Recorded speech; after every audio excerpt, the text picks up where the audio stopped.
দর্শক আসসালামু আলাইকুম, সবাই কেমন আছেন? আশা করি সবাই ভালো আছেন। আজকে আসলাম আলজুফ এয়ারপোর্টের ভিতরে কিছু নিয়মের জন্য আজকের এই ভিডিওটা করা। দেখেন এখানে গাড়ি যে দাগ রয়েছে আপনারা দেখতে পাচ্ছেন, এখানে দাগ সাদা দাগের ভিতরে যদি গাড়ি থাকে তাহলে কোনো সমস্যা নাই। যদি এই দাগটার এই সাইডে বা একটু অংশ যদি আপনারা দেখেন যে গাড়ির চাক্কাটা পড়ছে তাহলে কিন্তু সমস্যা। 172 রিয়াল, সৌদি রিয়ালে 172 রিয়াল জরিমানা। অনেকে আছে জানি না আমরা, আমারও এক সময় এটা হয়েছে। তো ওইখানে আবার কিছু যারা প্রতিবন্ধী আছে তাদের কিছু দাগ দেওয়া থাকে, যদি দাগের মধ্যে আবার গাড়ি থাকে তাহলেও কিন্তু সমস্যা হয়, 172 রিয়াল জরিমানা। এখন আমি গাড়ি খারাপ করছি দেখেন পার্কিংয়ের ভিতরে, তবে দাগটা হালকা একটু ধরছে। আপনারা দেখতেছেন দাগটা হালকা একটু দেখছে, তো বলতেছে যে এই দাগটা এভাবে যেন না ধরে সমস্যা। তো আমি আসলাম গাড়িটা যেন একটু সরাই দেওয়া হয়, মধ্যেখানে নেওয়ার জন্য বলতেছে। তো আমি আসাতে মানে জরিমানাটা ধরছে না, যদি আমি না থাকতাম তাহলে কিন্তু চাক্কার মধ্যে একটা ইয়ার মতো টাইট করে ক্লিপের মতো এটা লাগা দেওয়া হয়, যার ফলে কিন্তু জরিমানা ধরা হয়। তো ভাই আমরা গরিব মানুষ, যদি এত টাকা জরিমানা ধরে আর ভুলবশত যদি এরকম হয় তাহলে এরা কিন্তু শুনে না এগুলা। অবশ্যই জরিমানাগুলো দিতে হবে।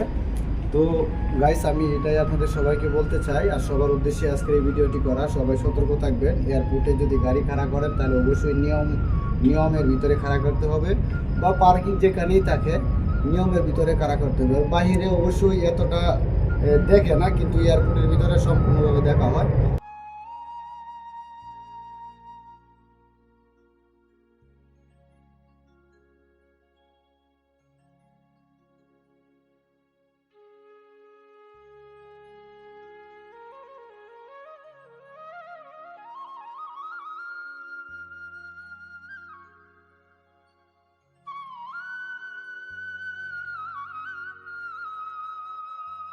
জানতাম না, এই যে আমরা দেখতে পাচ্ছি একটা চিহ্ন, এই চিহ্ন আবার ওইখানে একটা চিহ্ন রয়েছে।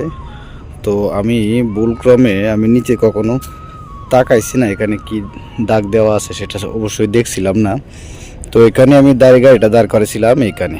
এটা হচ্ছে পার্কিং এরিয়া, টাকা দিয়ে যে পার্কিং করতে হয় এটা হচ্ছে পার্কিং এরিয়া, ঠিক আছে। এখানে আমি দাঁড় করানোর পরে আমার গাড়িটা ফাইন হয়েছে 172 রিয়াল। 172 রিয়াল আমাকে ফাইন দেওয়া হয়েছে। তার আমার ভুলটা হইতেছে আমি এইখানে কেন দান করাইছি, এটা হচ্ছে যারা প্রতিবন্ধী আছে তাদের জন্য মূলত এই এরিয়াটা। এখানে একটা দাগ, এখানে একটা দাগ। তো যারা এয়ারপোর্টে আসেন বা বিভিন্ন জায়গায় এরকম চিহ্ন দেখতে পারবেন, অবশ্যই এখানে কখনোই গাড়ি দাঁড় করাবেন না, অবশ্যই সতর্ক থাকবেন। তো আপনাদের যদি ভিডিওটি ভালো লাগে অবশ্যই আমাদের চ্যানেলটিকে সাবস্ক্রাইব করে ভিডিওটিতে একটি লাইক দিবেন। আর যদি তো সবাই সতর্ক থাকবেন, এই থেকে এই চিহ্নটা যেখানে দেখতে পারবেন অবশ্যই সাবধানতা অবলম্বনের সাথে গাড়ি পার্কিং করবেন। আর এখানে দাগ দেওয়া আছে, আপনারা দেখতে পাচ্ছেন এই যে দাগ, এখানে দাগ। সবাই গাড়ি দাগের ভিতরে পার্কিং করার চেষ্টা করবেন।